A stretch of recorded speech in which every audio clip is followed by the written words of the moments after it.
remarkable address by President Barack Obama.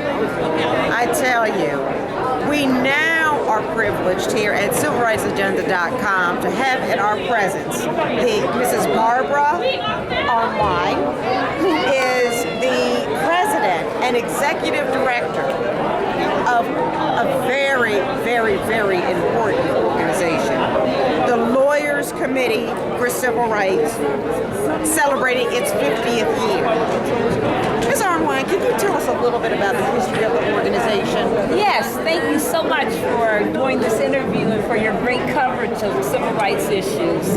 The Lawyers Committee was founded in 1963 by President John F. Kennedy, and he basically convened 250 lawyers in the White House.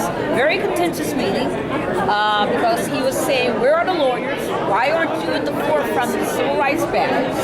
Why hasn't the ABA said anything about racial justice and about all these governors and state officials? So he brought these lawyers together and said, where are the lawyers? Why aren't you doing something to help support the civil rights workers? They've been thrown into jail.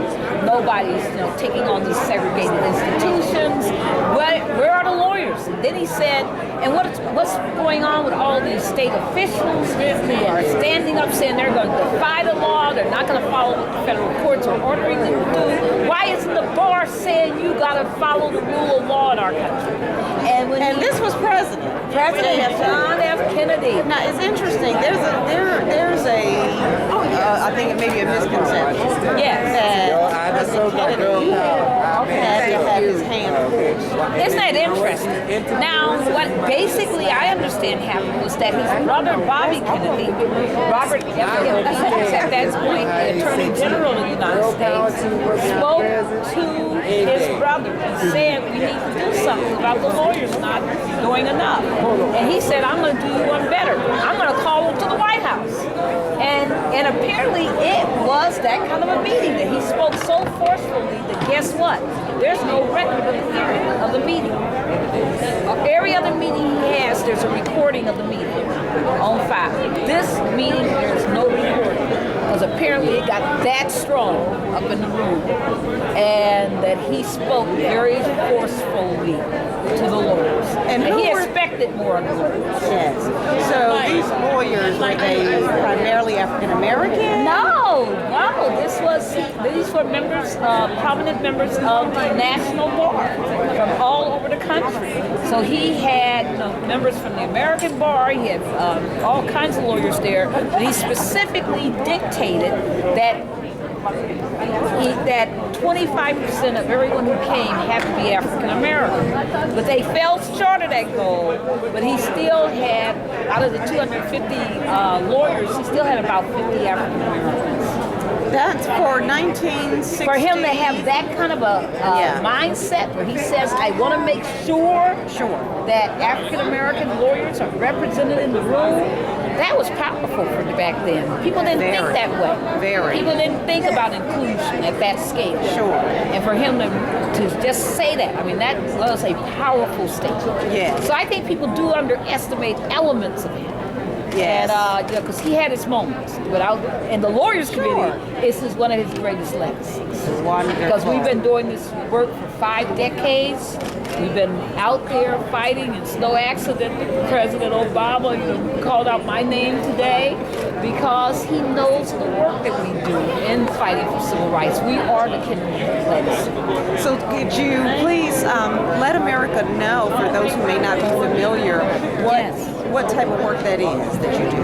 Well, the Lawyers Committee is a comprehensive civil rights legal organization, which means we do everything from litigating the big cases.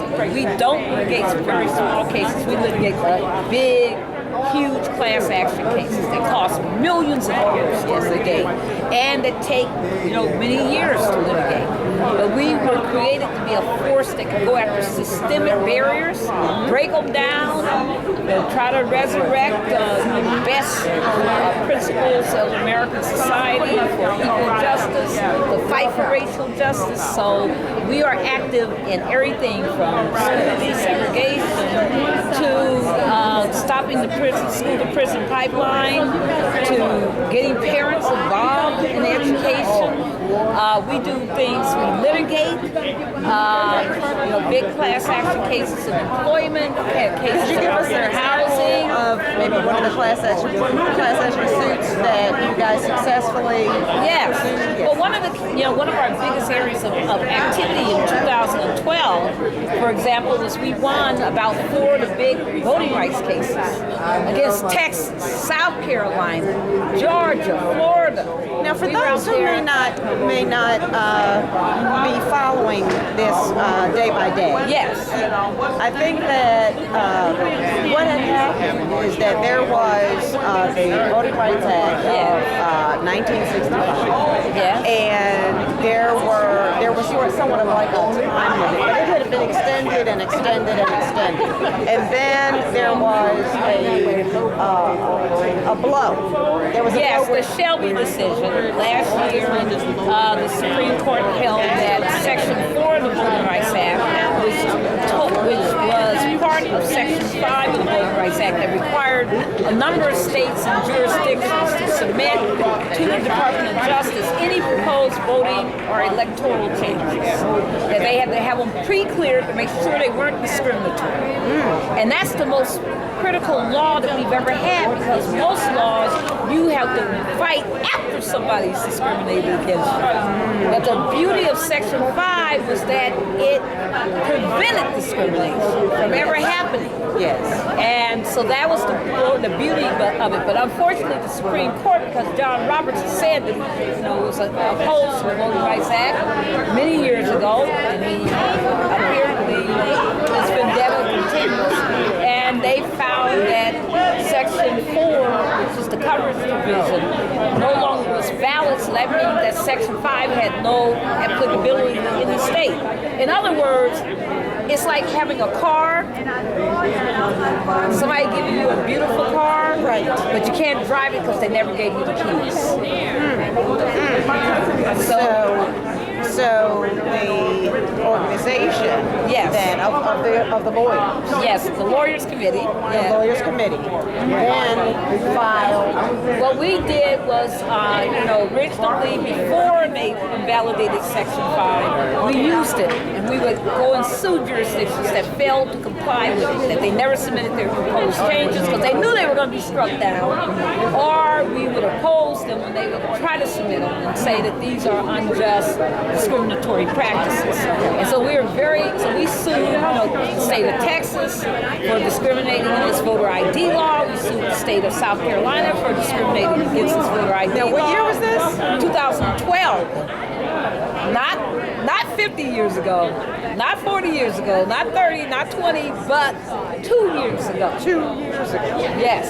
And unfortunately, when Shelby was decided, Texas immediately announced that they were going to reinstitute their voter ID law. South Carolina, has been quiet, thank God, but Alabama and Mississippi that have been waiting to see what was going to happen with that case, they now have announced that they're going to go ahead with their voter ID, at least the state of Alabama has. Mississippi's still trying to figure it out, how they're going to handle it. So the work to be done. Yes, is that people need to understand that voting rights is key, and that the most important part of voting rights is yourself. Everything that you do is what makes the voting rights law powerful. And if you want to make sure that people aren't being discriminated against in voting, then become a voting rights champion. Join the cause, join the movement. Go to lawyerscommittee.org and join us in protecting the vote. So you do not have to be a lawyer. No, not at all. You have to be somebody who cares. We have got to go where?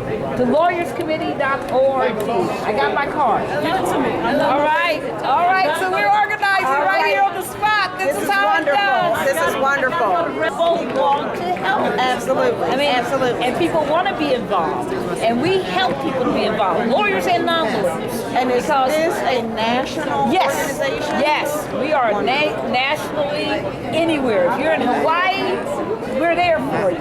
If you want help in Alaska, we're there for you. Maine, we're there for you. South Carolina, we're there for you. Texas, New Mexico, Arizona, you name it. Right. That's right. where you'll find the Lawyers Committee. Well, I tell you, Fighting for justice. Absolutely. We are. I can speak on behalf of CIVILRIGHTSAGENDA-COM. But we need to keep working together because these voting rights champions are going to be coming to your site for information. Absolutely. We can help you, make sure that people know what they can do and what's going on. Absolutely. So I think that something that would be wonderful would be to actually add your organization as a link, because see, what happens is that the reason why CIVILRIGHTSAGENDA-COM was actually created is because there are a lot of people who, black, white, brown, who are concerned about what's going on. But they don't know the facts. And they don't know which organizations are truly reputable. And if they type in a Google of what's on the civil rights agenda, it's crazy. Whereas what you can do is that you can visit directly the Lawyers Committee, lawyerscommittee.org, and also I will make certain that lawyerscommittee.org will be featured along with this interview of the wonderful attorney and president and executive director, Ms. Arnwine. Ms. Arnwine, I thank you so much for taking some time with us today. For your advocacy, for your networking and your vision. Thank you. Thank you. Thank you. God bless you. Great. This was great. But you didn't hear that. God bless.